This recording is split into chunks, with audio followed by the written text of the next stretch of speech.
बताइए, निशिकांत दुबे का जवाब दीजिए। 1994 में यह समझौता भारत पाकिस्तान ने क्यों किया था कि एक दूसरे की सेनाओं की सारी मूवमेंट, सारी जानकारी एक दूसरे के देशों को दी जाएगी? समझौता तो 91 में हुआ था। हाँ, 91 में हुआ था, 94 में लागू हुआ था। करेक्ट। हाँ। 91 में हुआ था, 84 में नहीं हुआ था। पहले ये फैक्चुअली करेक्ट अग्निहोत्री जी ने यहां पर कर दिया, बहुत अच्छी बात है। लेकिन आप देखिए किस प्रकार एक नैरेटिव को प्रोपोगेट करने में निशिकांत दुबे ही नहीं बल्कि भारतीय जनता पार्टी का हर नेता अव्वल दर्जे पर है। मैं तो कहती हूं निशाने पाकिस्तान इसी चीज के लिए इन लोगों को दे देना चाहिए।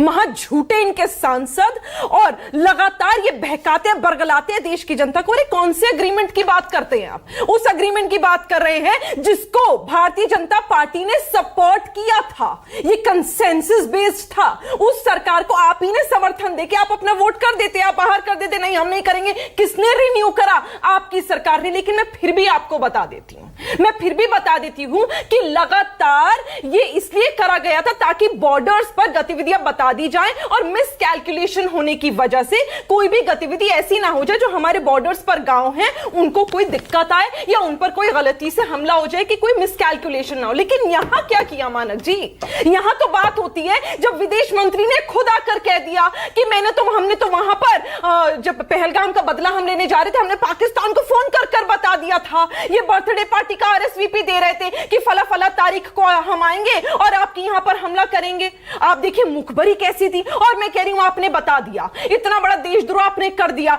तो अरे मेरे भाई थोड़ी सी संवेदना आपको दिखानी थी ना, पूछ के भी लोगों के लिए जो बेचारे शहीद हो गए क्योंकि आपने उनको आगाह नहीं करा कि हमला हो सकता है, आप गांव खाली कर दीजिए।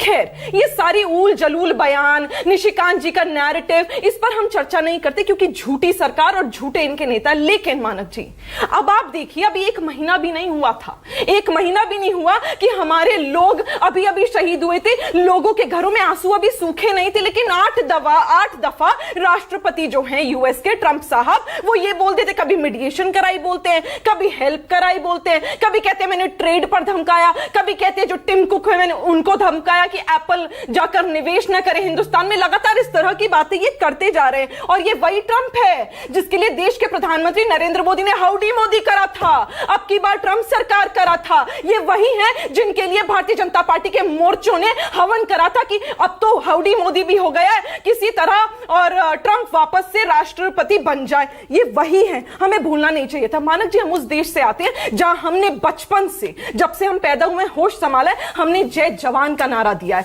आज मोदी सरकार की जो वीक डिप्लोमेसी है उसमें हमारा देश का बच्चा बच्चा मजबूर हो गया कि आपने जय ट्रंप का नारा दिलवा दिया। मुझे लगता है ये बहुत बड़ी बात है। और अब आप देखिए, ये पोस्टर बॉय हैं देश के प्रधानमंत्री नरेंद्र मोदी या फिर ये प्रधानमंत्री अरे गरिमा ही नहीं समझ रहे हैं।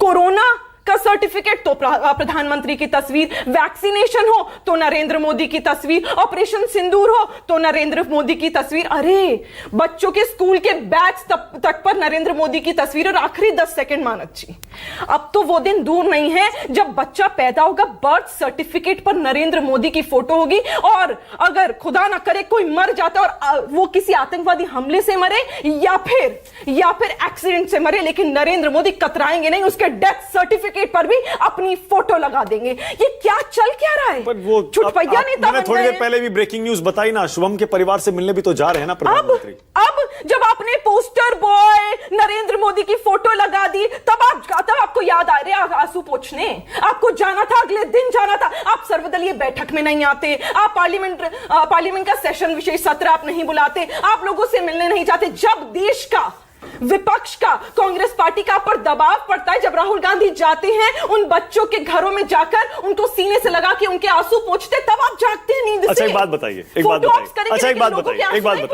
बात बताइए, ऑपरेशन सिंदूर का क्रेडिट अगर प्रधानमंत्री ले रहे हैं, सरकार ले रही है, तो इसमें गलत क्या है? नहीं, कोई 1971 का क्रेडिट इंदिरा गांधी लेती है ना, उसके बाद से कांग्रेस पार्टी आज तक उसका क्रेडिट लेती है ना कि 1971 में देश के 2 टुकड़े कर दिए थे, किसने किए थे? सैम मानेकशॉ का नाम नहीं लेते आप तो इंदिरा गांधी ने किए थे, इंदिरा गांधी ने किए थे बोलते हैं। मानक जी आप मुझे याद दिलाइए, आप मुझसे वरिष्ठ पत्रकार हैं, मैं जानती हूं आप बता पाएंगे, शायद मेरी गलती रही होगी। आप मुझे बताइए 1971 में कौन से विदेश मंत्री ने पाकिस्तान को फोन करके बताया था, हेलो जी हमारे अपने आतंकवादियों को साइड कर दो? और मुझे बताइए कौन सा सीज फायर व्हाइट हाउस से आया था? मुझे बताइए भारत की सेना को पता चलने से पहले कैसे पता चलता है कि सीज फायर वहां से होने वाला था? अरे आपके पास मौका था, हम लोग, हमारी सेना खड़ी थी, मुंह तोड़ जवाब दे रही थी। मारना था उन आतंकवादियों को, लाना था मसूद अजहर को, लाना था हाफिज सईद को, गिरबान से घसीट के लाना था। मैं लगातार बोलती हूं, लेकिन आपने ट्रंप से लाल आंखें दिखा दी। अरे मुझे नहीं देखनी जयशंकर साहब की और नरेंद्र मोदी की वो लाल आंखों वाली फोटो अपने पास रखे भारतीय जनता पार्टी का आईटी सेल। जो मुझे देखना है वो ये कि पाकिस्तानी संगठनों को घुस के मार रही थी मेरी सेना और उन्हें आपने रोक दिया। ये आपकी वीक डिप्लोमेसी थी। आपने घुटने टेके चीन के सामने, आपने घुटने टेके पाकिस्तान के सामने और आपने घुटने टेके यूएस के सामने। हमारी सेना ने नहीं टेके, नरेंद्र मोदी। ओके, तू इनसे